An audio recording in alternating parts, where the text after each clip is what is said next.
Bem, pessoal, eu gostaria de começar convidando vocês a embarcarem comigo em uma viagem cósmica. Mas eu acho que a maioria de vocês, se não todos, não viajaria com alguém que não conhece. Então, acho que, primeiramente, eu devo me apresentar melhor para vocês e contar para vocês uma breve história de quase tudo da minha vida. Bem, eu sou nascido e criado em Nilópolis, município da Baixada Fluminense. E boa parte da minha infância, como grande parte da minha vida, eu estudei aqui, nesse colégio. Foi aqui onde eu aprendi as minhas primeiras palavras, onde eu fiz os meus primeiros estudos iniciais da minha vida. E lá, claro, como acho que, se não todos, a maioria de vocês já passaram por essa pergunta. O que você vai ser quando crescer? Bem, diferente da maioria dos meus amigos, eu não tinha dúvida do que eu queria ser. Para eles, era estranho a certeza do que eu queria ter como profissão no meu futuro. E para mim, era estranho ver como eles tinham dúvida do que eles queriam ser após se formarem. Eu queria ser cientista. E é engraçado, exatamente porque quando eu estava no colegial, a cada etapa da minha vida, desde o CA, que eu já no CA contava para a minha professora que o que você pretende ser quando crescer, Bruno? Eu quero ser matemático, eu quero trabalhar com ciência. E ela, Bruno, matemática não dá dinheiro. E a cada etapa que eu passava da minha vida, a desmotivação era muito maior. As palavras para desmotivar eram muito maiores do que as palavras para motivar. Cientista, no Brasil, é loucura. Cientista, no Brasil, morre de fome. Você, aluno negro de Nilópolis, município da Baixada Fluminense,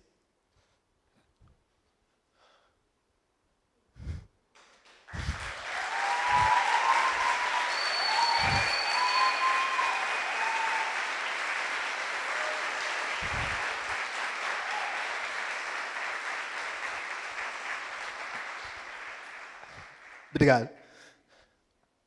Você acha que conseguirá ser cientista? Eu consegui. Hoje eu sou físico, faço as minhas pesquisas aqui na UERJ, trabalho com astrobiologia. A astrobiologia é a área que estuda a origem da vida, o desenvolvimento e a evolução da vida. E também busca entender qual seria a possibilidade de encontrar vida em outros planetas. Além de trabalhar com a minha divulgação, com o trabalho de pesquisa em astrobiologia, eu passei a trabalhar com divulgação e popularização da ciência. Porque eu achava necessário as pessoas verem exatamente aquilo que eu enxergava na ciência. Não apenas para contar fatos, não apenas para disseminar o conhecimento científico, mas para demonstrar a importância de nós refletirmos sobre cada fato que passa pelas nossas vidas. Termos uma perspectiva diferente com cada coisa que está ao nosso redor. Exatamente porque dentro de toda essa etapa da minha vida, eu passei a pensar, eu consegui, mas quantos exatamente igual a mim, homens negros, mulheres negras, quantos que sofrem discriminação ficaram para trás? Quantos com dificuldade ficaram para trás devido a uma simples palavra a qual lhes trouxeram uma desmotivação para permanecer na sua trajetória? A palavra é uma coisa muito forte, é algo que pode mudar a sua perspectiva e pode transformar a sua trajetória. Então, qual é a importância de nós termos uma perspectiva para as nossas vidas? Bem, eu posso dizer que a grande importância para as nossas vidas é a forma de nós pensarmos e encararmos a nossa vida de uma maneira diferente.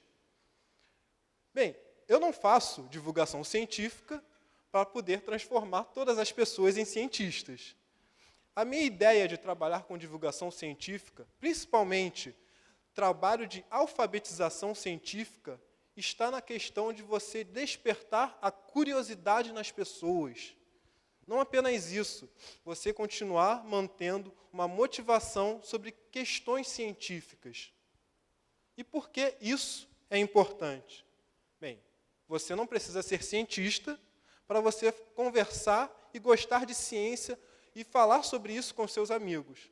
No entanto, acredito que é muito importante você ser alfabetizado cientificamente para você entender e discutir questões que sejam políticas e sociais que envolvam a ciência.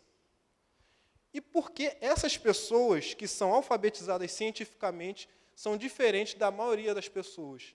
Primeiro, pelo caráter de curiosidade que elas possuem, pelo senso crítico e pela forma de enxergar o mundo de uma maneira completamente diferente do que a maioria possui. Mas não apenas isso. Quando você é alfabetizado cientificamente, você possui o poder. Você possui um poder de compreender fatos que são importantes para a sua vida. Citando Thomas Jefferson, ele diz a seguinte frase: não basta assegurar ao povo certos direitos na Constituição. O povo precisa de educação. Mais do que isso, o povo precisa exercer o seu ceticismo e educação. Do contrário, o povo não controla o governo controla o povo. Pode não parecer, mas quando nós não temos esse caráter de pensar criticamente, de nos desenvolvermos através da alfabetização científica, nós estamos meio que por fora desse processo, nós estamos meio que por fora desse sistema democrático. Alguns de nós sem nem ao menos saber, simplesmente devido à falta de um pensamento crítico e de um caráter de alfabetização científica, ou seja, a sua perspectiva de como olhar o universo no qual você está inserido. Isso, tanto como a curiosidade, como a motivação, foi muito importante para desenvolver o meu trabalho de divulgação científica. E aí, eu gostaria de colocar o principal motivo de eu estar trabalhando com a divulgação científica hoje. Eu, quando estava cursando a minha primeira faculdade de licenciatura em Física, a minha faculdade era recém-criada. Era um instituto tecnológico aqui no Rio, que não se encontrava com grandes condições, não tinha grandes nomes. Os professores eram professores recém-formados, ou seja, eram recém-doutores. E eu pensei, poxa, eu vou na UERJ, vou na UFRJ, eu vou em tantas universidades, e eu vejo aquela sede de conhecimento dos alunos, aquela vontade de você querer aprender mais. E na minha faculdade a gente apenas assistia a aula, vez ou outra, quando o professor permitia, conversávamos com ele após terminar a aula, mas a gente não tinha informação do que a gente poderia ser. E eu acredito que grande parte de vocês, no ensino médio, com certeza, existe grande dificuldade em saber o que é cada uma das carreiras. Imagina o que é uma carreira científica, o que é ser um físico, ser um químico, um biólogo, um astrônomo. Isso não é privilégio ou desprivilégio do ensino médio. Durante a graduação, eu, como grande parte dos meus amigos, nós não sabíamos o que era ser um físico. E aí entra também a grande questão, o que nos faz universidade?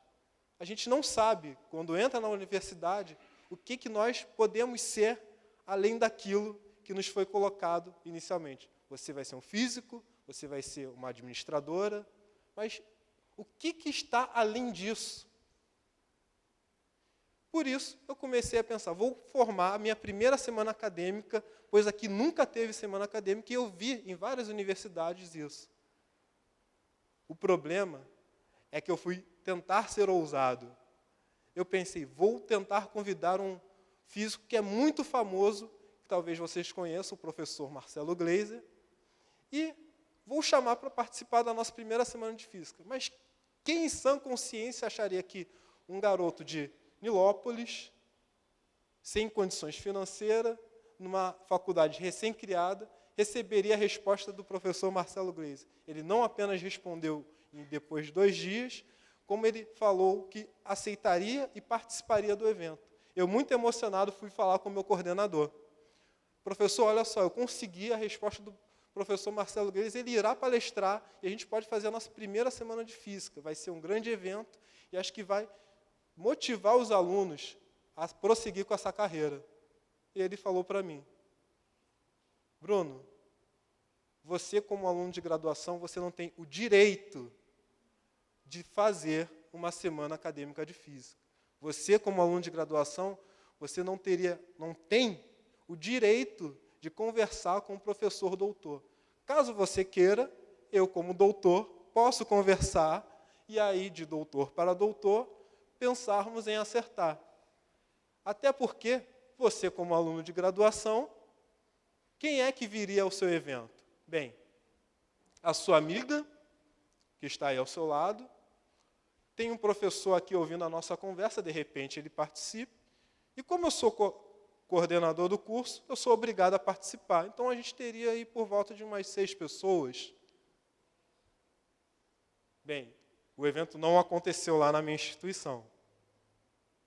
Mas, da mesma forma que eu não deixei me abater, e que eu não me desmotivei com outras palavras que passaram por toda a minha vida, eu também não me abati nessa questão. Fui até uma outra faculdade, mostrei o projeto, mostrei a ideia que tinha sobre divulgação da ciência, consegui o auditório para realizar o evento, e nós, com apenas o dinheiro de 2 bolsas de iniciação científica, R$200 meu, R$200 da minha colega, montamos um evento. E esse evento deu 150 pessoas. E o nosso trabalho permanece. A gente continua com esse trabalho de divulgação e popularização da ciência através do Núcleo de Pesquisas de Ciências. Hoje em dia, os nossos eventos não têm menos que 200 pessoas. Fizemos um evento onde que aconteceu na UFRJ com 400 e poucas pessoas. Isso para pensar que uma pessoa que era graduanda e que não conseguiria colocar mais do que 6 pessoas em uma sala de aula para uma palestra, para um evento. Bem, e aí é o que eu chamo a questão, a importância da perspectiva cósmica para a nossa vida. Uma perspectiva não apenas do que está próxima de nós. A perspectiva é algo muito importante para a nossa vida. Eu, como físico, talvez por causa disso, vejo a perspectiva como a característica mais importante do ser humano. Porque para eu analisar qualquer sistema físico, depende de como eu estou observando esse fenômeno. E na astrobiologia não é muito diferente. Então, para mim, a perspectiva é algo que nos faz ter um algo além. É como se fosse uma característica evolutiva para o ser humano. A perspectiva pode mudar e transformar com o passar do tempo. Eu tenho uma perspectiva do que nós vivemos em uma frágil ilha na qual está colocada em uma imensidão cósmica de universo de possibilidades. Dentro desse universo de possibilidades surgiu a vida. A nossa história passou a ser contada. As histórias são feitas de ideias. E as ideias formam nações. Todas essas nações, elas possuem as suas histórias contadas pelas suas ideias e por seus conflitos ideológicos. Contudo, eu acredito que para todos que estão aqui, se não a maioria, a história mais importante seja a nossa própria história. Essa, como todas as outras histórias, desde a Idade da Pedra até os tempos modernos e atuais, toda escritura em rochas, todo livro, cada texto, cada poema, cada declaração de amor, cada mensagem por rede social, cada alegria e risada, tristeza e lágrima derramada, se encontra aqui. Tudo e todos que conhecemos, todos aqueles que você ama, todos aqueles que você conhece, se encontram aqui. Aqui. E aqui. Talvez, quando nós passarmos a ter uma perspectiva diferente de vida, uma perspectiva cósmica, uma perspectiva que vai além do que a gente consegue enxergar hoje em dia, a gente possa entender um pouco o que nos faz universidade, o que nos faz ser quem nós somos. Pois nós não estamos além do universo. Nós fazemos parte de todo esse sistema político e social. Nós fazemos parte de um ecossistema. Nós fazemos parte da Terra. Nós fazemos parte do universo. E o universo faz parte de nós. Obrigado.